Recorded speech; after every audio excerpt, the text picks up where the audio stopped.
Hello anybody, and welcome back to Let's Play Pikmin. I'm Mr. Devious, or just Deeb, and in the last episode, we got the first ship part for our ship, and in today's episode, we are going to be setting down in the Forest of Hope to look for more parts. But before I go there, I just want to say I really like the music on the overworld map. It's very pretty and very nice, and I really like this screen. Okay, I'm done. I'm going to go and land there.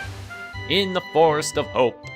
Not many parts in the impact site. The little stars indicate how many parts there are, and there's only 2 in the impact site, but the Forest of Hope, that's a very Disney way of writing those letters. The music in this game tends to be very atmospheric for the most part, so I'm probably gonna just naturally be in a relaxed mode for most of this. My dolphin has returned to the surface along with the Pikmin's onion. Being alone on this strange planet makes me somewhat uneasy, so I shall call the Pikmin out of the onion. All I need to do is stand in the light beneath the onion and press A, with that weird overhead view of the GameCube controller yet again. So we're going to be taking all of our Pikmin out because we have no reason not to take them out. So first order of business, we're going to plant a few more Pikmin as we are able to. And gonna get that one too, even though it's yellow. Spoilers, pellets of the same color of a Pikmin will provide more food for them than pellets of a different color. Now here we have blades of grass, and with blades of grass, your Pikmin will easily get distracted. Like even just walking through them, they'll start pulling them up because they really want this. This is nectar. Nectar is magnificent. Another intriguing discovery. A local variety of grass produces a sort of mellow nectar. Mellow nectar.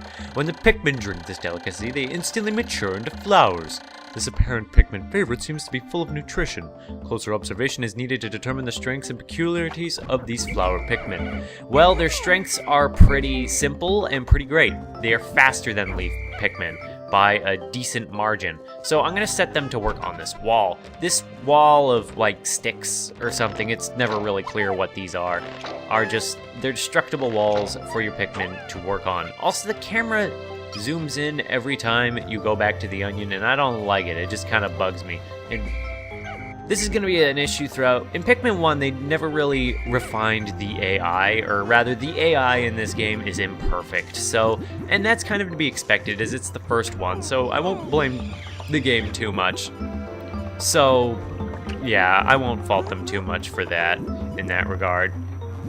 So Pikmin will generally, they'll get caught on things, they'll idle, they'll get themselves into dangerous situations if you don't absolutely babysit them at pretty much all times. And as for these nectar drops, you can swarm like dozens of Pikmin around one nectar drop, but if only one Pikmin gets to suck up the nectar, well then he's the only one who's having nectar that day. So screw that greedy Pikmin.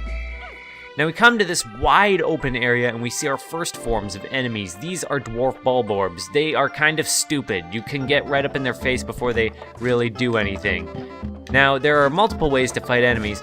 Generally in this game, fighting enemies head on is a bad idea. If a red dwarf chomps one of your Pikmin, it's not a big deal if you can kill it before it swallows the Pikmin, because then you can get that Pikmin back. Now, if you throw a Pikmin just right at his back, right at their back, you'll be able to scoop them up and carry them back. As you can see, the Pikmin use enemies, the corpses of their enemies, the same way that they use these food pellets. So Pikmin are monsters. Don't attack that. Well, may as well. Pikmin get easily distracted, but you have an easier time knocking these down. We're not going to be taking any more of these yellow pellets, though, because I don't want to. However, we are going to just be knocking those down for the sake of getting them out of the way, and we are going to be getting this pellet up here. And I didn't mean to take that many Pikmin from it, so yeah. Now, even though this is an RTS and you think you might be able to just kind of send Pikmin off to do what they want for most of the part, and that you can, for the most part, you can kind of just send them off to do as you want them to do. This sentence is just mangled and awful, I'm sorry.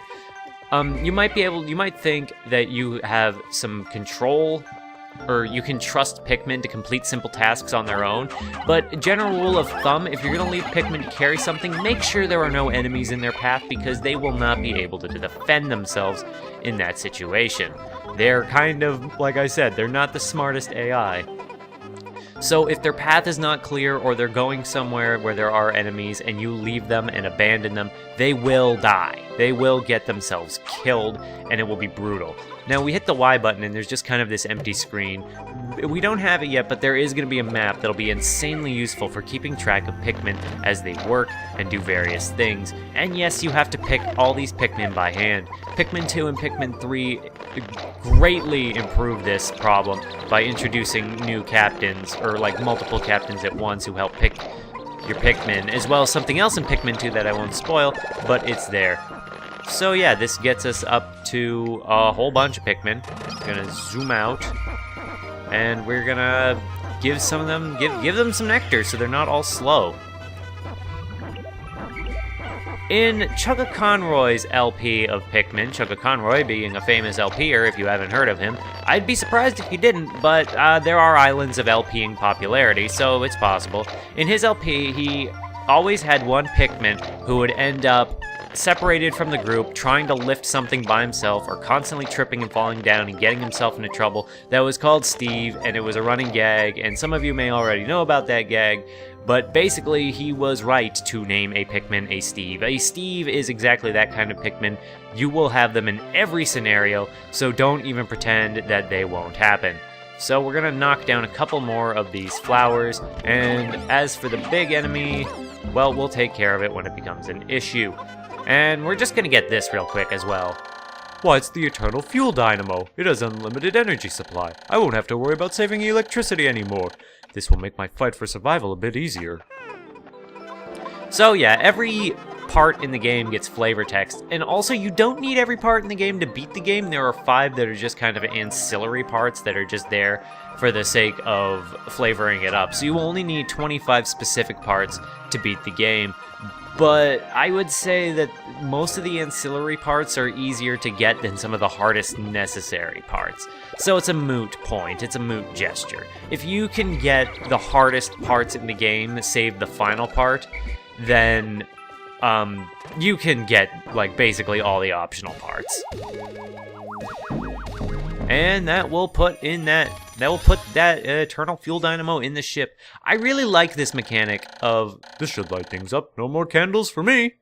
I really like the idea of the engine parts appearing like physically on the skip and being able to see them. Also, Pikmin moo or make some weird sound if you just kind of let them stay at the ship. Every time they deliver a ship part, they're like, whoa! I have no idea why. Am I missing a Pikmin? I swear I am. Well, I can't check because I don't have a map with me. Well, I won't worry about it. Oh, he's right there. Come on, dude. And Pikmin will trip and fall too. I don't know why they made that a thing. Maybe Sakurai worked on this game. So these enemies, Bulborbs, I'm just gonna get to the brunt of it. You want to attack these guys from behind. And that is how you take care of them. Actually, I'm not going to be consuming that guy because I want to save him because he is we can use him for something else. And we already have 76 red Pikmin. So while they work on that, I could try and get back into the base. But I think they're going to break, or maybe not. Or maybe they will. Well, now it's going to be a race to see if I can pick these 2 Pikmin before they go through that door and get themselves murdered. I don't think they'll go that far. My clock has indicated the coming of noon. From now on, I must pay close attention to the sun meter on the monitor and choose my actions accordingly. So it is best for me to review my monitor's data. So he's just telling you about like the HUD. We got the sun and the meter. We got sun meter and the day display. That's your timer for every day. Your health bar, your number of Pikmin in field, Pikmin in total. I don't really need to show all this. And more camera controls and yada yada yada. As he said, you can open up the menu for a more detailed analysis, but you don't really need that yet, but it will come in handy later for keeping track of units and what they're up to. And it looks like these guys are just about done. Hurry up, and that will get them through the wall. Through the wall? I don't know. So yeah, well-thrown Pikmin can take out those guys, and Bulborbs, you don't want to fight a Bulborb when it's awake. It can eat several Pikmin at once, so you always want to bum rush them. Yes, bum rush, that's another Chugga Conroy term, which I am shamelessly going to steal. And over here we have a new onion. And a new onion means, presumably, a new Pikmin. You figured this out. This is like basic logic, I'm sure. I'm sorry if you didn't figure it out, and then I just kind of insulted you. That would make me a jerk. So these yellow, or these red Pikmin, well, okay, they can do that, I guess. But they're not going to be taking those because now that we have a new Pikmin type, it falls to us to build up their numbers. So I'm going to let the red Pikmin hang out over there. And by the way, the sun meter at the top, as soon as that runs out, the day's over. No questions asked. Like I said, first few days are kind of tutorial-y, and there's a lot of game telling you and showing you new things. The color is different, but it seems to be a Pikmin nonetheless. First glance suggests this one has what, in some circles, could be considered very large ears. It looks like it may weigh less than the others. In what other ways might it be different from the red Pikmin? No matter. They are obviously quite similar, so I shall call this one a Pikmin as well. At this point, the game is still fairly linear, and I think I said in the last episode, at the end of the last episode, that the game would open up and become less linear as it goes on, but your path at this point is very, very set out for you. By the way, Olimar does have a punch attack, but it's not very good. Basically, it's serviceable if you want to take out some lowly grunt enemies and just kind of get them out of the way. But otherwise, you're gonna be relying on your Pikmin to fight. You can't solo this game as Olimar. I'm sure people would have done that there would be playthroughs of Pikmin Olimar only if that was possible. At least in combat. Like, Olimar fights the final boss. Is there a final boss in this game? I don't know. You don't know if Pikmin follows the same mechanics of game design as other games. And wait for them to knock it down and carry those along. It's easy to waste your day, incidentally, just by kind of organizing your party and getting them to behave, and you guys just keep sitting over there in your red Pikmin party. I almost said something else, something dirty. I'm sorry. Never mind that. So, as said, yellow Pikmin can be thrown higher, and there's something else they can do which we might see today, but throwing them higher isn't always very useful per se. It's good with certain enemies that have high faces and getting them up to ledges that other Pikmin can't reach, but I think it makes them slightly more unwieldy and a little harder to aim, even with like a cursor showing you where they're gonna go. I should have taken that time to carry an enemy to the thing, but I didn't, because I am the best. I am a winner. So we're gonna take this opportunity to carry this guy right here. My throat's all gross. And we are carrying that. Bulborbs, as you might guess, are worth a ton of points, and they can be very useful. Now, over here, we also have new things. These look dangerous, and that's because they are dangerous. The yellow Pikmin have picked up some peculiar stones. Why did they decide to grab them? This action seems to be instinctive to the yellow Pikmin. But just what are these strange glowing stones? Brightly glowing cracks cover them. Perhaps these cracks indicate that there's tremendous power locked away within. This merits further research. Now, the game doesn't really explain what exactly is going on with these rocks, so allow me to demonstrate with the Pikmin right now, at this moment. I've made yet another Pikmin-related discovery. Just when I was about to exceed 100 Pikmin in the field, the onion stopped expelling seeds, yet the total number of Pikmin continued to climb. It seemed that once there are 100 Pikmin in the field, subsequent seeds get stored inside the onion. Thus, no more than 100 Pikmin can be in the field at one time at any area. So that's very useful knowledge to know. There's only 100 Pikmin as max, but this is also good because extra Pikmin that are spawned, you don't have to pluck them. Now, I should take this moment to pick up these rocks so an accident doesn't happen when I throw those who do have them. So if you separate your groups and get these guys, these are very special kind of rocks. You throw them, they'll drop the rocks. Those are bombs. They are extremely dangerous. The glowing rocks the yellow Pikmin picked up seem to be explosive stones. Perhaps they know that these stones can be used as powerful weapons. The bomb rocks are dangerous, so I must take care when using them. But they should be able to blast open the stone walls that block the pathways. I may even be able to use them against some of the wild creatures. I must be vigilant! Pikmin are dismissed by pressing X. So this is just being very, very specific about how you control Pikmin with bombs, because Pikmin that are thrown will drop their bombs or throw them. So, and you separate them with the X button in order to not have that happen, and that's very, important, as I've said, because these bombs can wipe out entire squadrons of Pikmin if you're not careful, if you are reckless and bad things happen. But yeah, that takes care of that, and now we have a whole bunch of new Pikmin that we have with our team. We have yellow Pikmin now. Yellow Pikmin are very context sensitive. They're not as strong in battle as red Pikmin are, so you won't need them as often. And I can't say you'll ever really need more in your party than like 30 at a time. So for the most part, it's gonna be this number of Pikmin. We are nearing the end of the day though, so I don't think we're gonna get anything major done. But we are going to be taking a few more of these Don't fall down! So we are going to be trying to build up what reserves we can, what reserves of yellow Pikmin we can at this point, because, well, we may as well. This is what these days are for when you get a new Pikmin type, is to just kind of take time to make sure that they have numbers in which you can rely upon when the game gets itself underway. So, yeah, we're going to throw... Well, we still don't have a map, so that's going to be taking some getting used to. And he can... I would say he can carry that, but for some reason the Pikmin don't default to carrying things in this game as well as they do in other games. Yes, that was very succinctly said. Not really.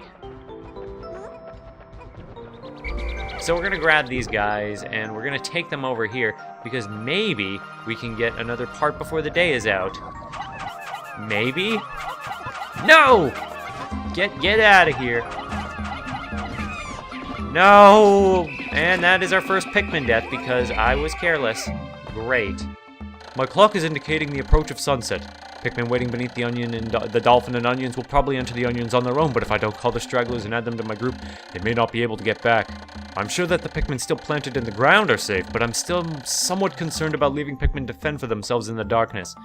Yeah, this is a very important mechanic of Pikmin. If you leave Pikmin out in the wild at night, they will die. That's all there is to it. You leave Pikmin out, they're as good as dead. So don't do it. Don't leave them out to fend for themselves in the dark. They will not survive. And that is basically the most shameful way for Pikmin to die I've found in regards to this game. When people play Pikmin, that's the way that they don't want to die. Don't carry it toward him, you... It's my whimsical radar. With this, I'll be able to see all nearby ship parts in a single glance. I just need to press Y to check it. This find fills me with great hope. So, yeah, that was messy. Great. And this is bad. I need to get my group together. Stop trying to... I kind of want to get more parts, but at the same time, I realize that is completely unreasonable. You don't want to get too cocky here. This is like the most mind-stressing part of the day if you're not careful. And specifically, I don't want to lose all of these dudes.